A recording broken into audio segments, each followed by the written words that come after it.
पूर्व उपराष्ट्रपती धनखड कुठे आहेत? राज्यसभेत मोठ्यानं बोलणारे आता एकही शब्द का बोलू शकत नाहीत? राहुल गांधींचा सवाल। केंद्रीय गृहमंत्री शहांकडून लोकसभेत 130वे घटना दुरुस्ती विधेयक सादर। गंभीर गुन्ह्यांमुळे अटक झालेल्या किंवा ताब्यात घेतलेल्या नेत्यांना पदावरून हटवण्याची तरतूद। सलग 30 दिवस जेलमध्ये राहिल्यास पंतप्रधान मुख्यमंत्र्यांसह कोणत्याही मंत्र्याला पदावर राहता येणार नाही। आपण मध्ययुगीन काळात जात आहोत। मध्ययुगीन काळात राजा कोणालाही हटवू शकत होता। 130व्या घटना दुरुस्तीच्या विधेयकावरती राहुल गांधींची टीका। सीएसडीचे संजय कुमार यांच्या विरोधात नाशिकमध्ये गुन्हा दाखल। निवडणूक आयोगाच्या तक्रारीनंतर गुन्हा दाखल। मतदारांची चुकीची आकडेवारी ट्विट केल्याबद्दल संजय कुमार यांनी यापूर्वीच माफी मागितली आहे। ठाकरे बंधूंनी पतपेढीच्या निवडणुकीचं राजकीयकरण केलं। पतपेढीच्या निवडणुकीचं राजकीयकरण न आवडल्यानं लोकांनी ठाकरे बंधूंना नाकारलं। मुख्यमंत्री फडणवीसांची प्रतिक्रिया।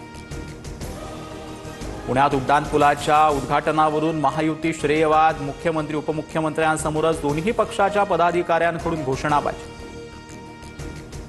यवतमाळमध्ये रेल्वेच्या खड्ड्यातील पाण्यात बुडून 4 अल्पवयीन मुलांचा मृत्यू। दारव्हा शहरातील रेल्वे स्टेशन परिसरातील खड्ड्यातील पाण्यात मुलं बुडाली। लाडकी बहीण योजनेचा लाभ घेणाऱ्या सरकारी महिला कर्मचाऱ्यांवर कारवाई होणार। ग्रामविकास विभागाकडून स्थानिक प्रशासनाला कारवाईचे आदेश। मुंबई गोवा राष्ट्रीय महामार्गावर गणेशोत्सवादरम्यान अवजड वाहनांना वाहतूक बंदी। 23 ऑगस्ट ते 28 ऑगस्ट दरम्यान अवजड वाहनांना प्रवेश बंदी।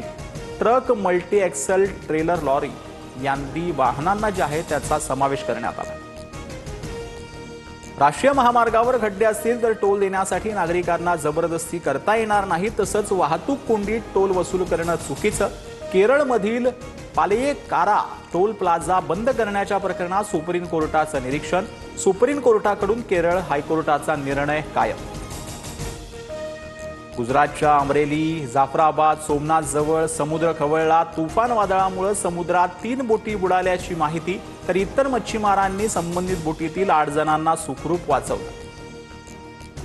ओडिसाच्या चांदीपूरमध्ये अग्नी-5 या बॅलिस्टिक क्षेपणास्त्राची यशस्वी चाचणी। अग्नी-5 क्षेपणास्त्र 5000 किलोमीटरपर्यंत मारा करण्यास सक्षम।